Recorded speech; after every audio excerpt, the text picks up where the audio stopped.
La ville n'a cessé d'évoluer et de se façonner au cours du temps.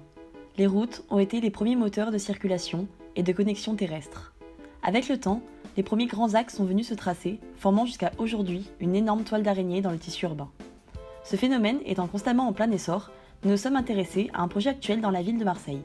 La formation et la construction de la L2, ainsi que toutes ses modifications urbaines alentour. Ce projet étant en cours de réalisation, nous avons voulu voir les impacts directement sur le terrain. L'autoroute A507, ou Rocade L2, est une autoroute urbaine à Marseille destinée à constituer un contournement du centre-ville entièrement autoroutier, sans péage, et reliant l'autoroute nord A7 à l'autoroute est A50 en 9,7 km. En reliant par une voie rapide l'autoroute A7 et A50, on rend la traversée de Marseille inutile et on libère la ville des embouteillages, soulageant la ville de la pollution et d'un trafic dense. On estime que cette voie de contournement devrait permettre une réduction du trafic de 30% sur certains grands axes du centre-ville. Travaux de la rocade marquent le début d'un grand agenda de la mobilité à l'échelle métropolitaine. La L2 se vaut à l'échelle du territoire, mais prend également en compte la vie des quartiers.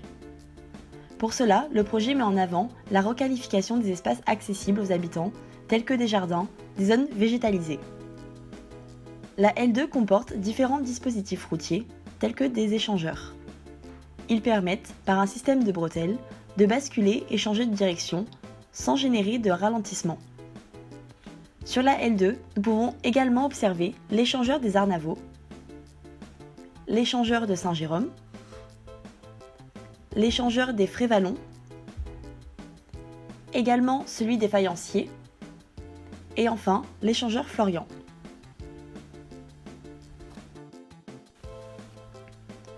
De plus, la réalisation de cet immense axe routier a nécessité plusieurs aménagements urbains comme l'aménagement des tranchées couvertes. Réalisés et aménagés en surface, ces nouveaux espaces mettent en avant les espaces végétalisés.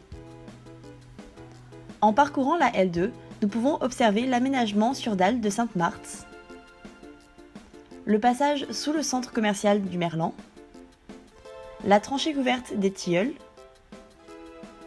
la tranchée couverte de Montolivet et Bois-Luzy. Sur cette tranchée figure le parc de la Moline. Il est équipé d'espaces verts et d'équipements publics comme des terrains de sport, pistes cyclables, jeux pour enfants et encore mobilier urbain.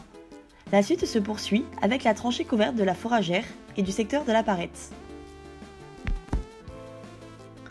De plus, de nombreux artistes ont œuvré et ont participé à un vaste projet d'art mural, investissant les murs et valorisant l'art urbain. Les travaux du boulevard Urbain Sud, qui doivent prolonger la rocade L2 vers la Pointe Rouge, ont commencé et a pour but de désenclaver des quartiers sud en les reliant aux autoroutes et au quartier nord. C'est un boulevard qui se vaut vert et composé de mobilité douce. Il traversera 11 quartiers des 8e, 9e et 10e arrondissements de Marseille. Le chantier débute à Saint-Loup avec une requalification de l'espace. Les passerelles viennent d'être détruites pour faire place à la construction d'une voie couverte, ce qui va grandement améliorer le quartier. Malgré les avantages apportés par le boulevard Urbain Sud, il va surtout devoir se tracer un chemin parmi le tissu urbain existant. De nombreuses associations, collectifs et comités d'intérêt de quartier voient un risque pour leur qualité de vie. Plusieurs sites sont concernés, comme le parc de la Mathilde. Ce parc est un poumon vert avec ses arbres centenaires.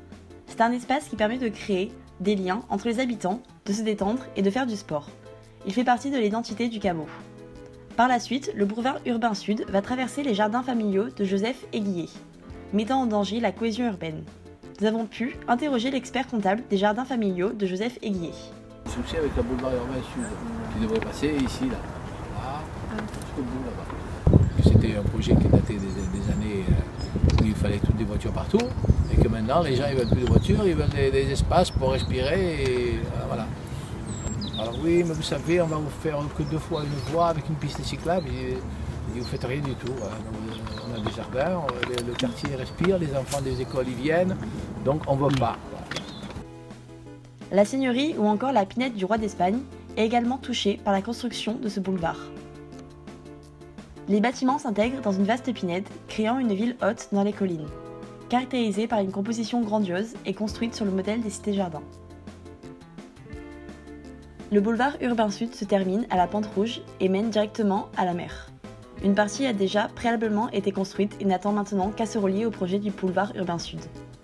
L'AL2 et le boulevard urbain sud ne sont qu'un seul projet qui a pour but d'améliorer le cadre de vie des Marseillais. Cependant, le questionnement et les doutes se multiplient avec la réalisation de ce projet, concernant l'importance de la conservation des espaces végétalisés et la vie de quartier. La requalification du système urbain doit se faire au profit d'une ville durable et saine.